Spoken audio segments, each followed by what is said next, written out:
Darko Mitrewskis neuer Film Dritte Halbzeit handelt von einem Fußballspiel. Vor allem aber befasst er sich mit einem düsteren Kapitel des Zweiten Weltkriegs, der Verschleppung der mazedonischen Juden zur Zeit der bulgarischen Besatzung.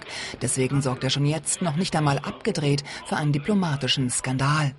Bulgarische Politiker werfen dem Film Geschichtsklitterung vor und fordern Drehbuchveränderungen. Der Regisseur weist die Anschuldigungen zurück. Diese Beschwerden kommen einer Verleugnung des Holocausts gleich, der unter bulgarischer Verantwortung 1943 hier in Mazedonien stattfand. Holocaust-Verleugnung ist in 16 EU-Staaten ein strafbares Vergehen, leider nicht in Bulgarien. Meine Antwort auf die Anschuldigung lautet kurz gefasst: Dieser Film ist ebenso ein anti-bulgarischer Film wie Schindlers Liste anti-deutsch ist. Der Film spielt 1942 im bulgarisch besetzten Mazedonien und beruht auf einer wahren Geschichte.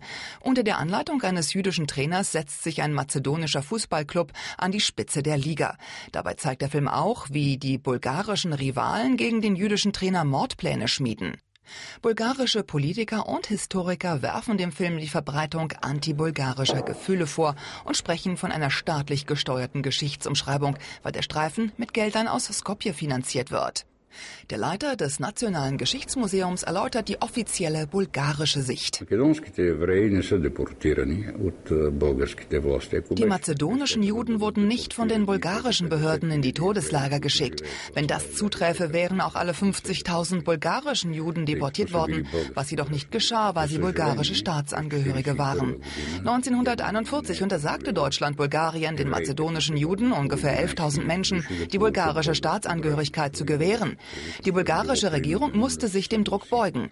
Die mazedonischen Juden wurden von den Deutschen in die Vernichtungslager geschickt, als Teil der sogenannten Endlösung. Bulgarien gelang es, die bulgarischen Juden zu retten.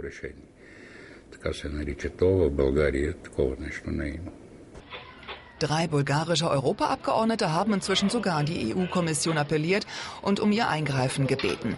Der Streifen, von dem es bislang nur Fotos gibt, soll im Frühjahr 2012 in die mazedonischen Kinos kommen.